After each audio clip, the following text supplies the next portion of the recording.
It's election week on Warwick University campus again. To some that means manic flyering, postering and social networking. To others that means not very much at all. But in the first of these are a series of mini documentaries on what happens around your union. We want to take a look at what the candidates are doing, how it all comes together and, well, whether the people of Warwick University are actually interested at all. First of all, I caught up with a few of the candidates for this year's race. So I'm joined by Kit Long, who was an early frontrunner for the presidential race, but he decided to drop out. Will we see you out on the campaign trail, handing out leaflets, wearing garishly coloured t-shirts? Absolutely. I'm very proud to back James Entwistle for education. We don't agree on national politics, but we do agree on the issues that matter for students. I think that expanding the SSLC system, expanding the library services, and having 12 hours minimum contact time will be wonderful for this university. So I'm joined by Barry, who's campaigning for Benita. Barry, how's the campaign going so far? Campaign's going really well at the moment. We're getting quite a good response from a lot of people on campus. Obviously it's very early in the morning, it's about 11 or 12. I'm not quite sure the time at the moment on Monday, so we're positive, we've got our message out there, we've got pink across campus, and hopefully we can get out there and vote for it. So Benita's running for president this year. Benita, how's the campaign coming? It's going on well, thank you. It's only first morning, so still lots to come and a few more days obviously, so looking forward to it. Are you excited? Are you nervous? I'm very excited. Nerves aren't coming in just yet, but I think once we start seeing the opposition go forward to whatever they're doing, I think it might kick in, but I'm positive at the moment. Of course, it isn't all good, clean fun. I mean, it is politics after all. Negative personal campaigning is strictly prohibited by union rules, but that hasn't stopped one anonymous Facebook group, Warwick Scandals, from inviting the candidates to dig up dirt on one another. Leo Bow is president of Warwick Students' Union. Leo, what do you think of the negative campaigning tactics that have been employed thus far by one or two anonymous individuals?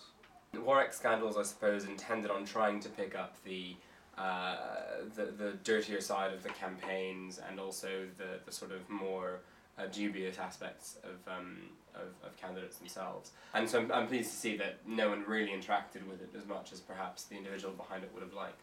Chris Luck is the man in charge of elections this year. Chris, you must be pretty exhausted. Yes, very busy week leading up to today, but all the fun's about to begin, so busier from here on onwards. What would your advice be to those who are running this year? Basically, stay calm. It's a very long week, it goes on for a very long time. Friday, 9 PM, feels like it's coming up soon, but it is a long way away. So just keep on going until the bitter end. Don't stop and keep on smiling, because the second that you start to look a bit miserable or a little bit tired, people start to lose faith in you. There we go, keep calm and carry on, otherwise democracy hamster gets it. So, the elections are over. Your new sabbatical officers are Nick Swain, Cosmo March, James Entwistle, Natasha Cabral, Ben Hodges, Anna Chowcat and Silky Cragg. You can read more about them in the Boar. It's Monday morning after the Friday of the elections and your new sabbatical officers are already wandering around the union trying to find something to do. It was only right that we caught up with them and had a chat. What do you think of the rest of your SIBE team? A lot of them are already my friends, the ones I didn't know before I like anyway. What's going to be your number one priority as president? Getting better value for money in terms of degrees. People will be paying £9,000. Sure, we can campaign against it in the future, but the reality is there will be thousands of students for it next year who expect a better value for money. James, congratulations on winning your election.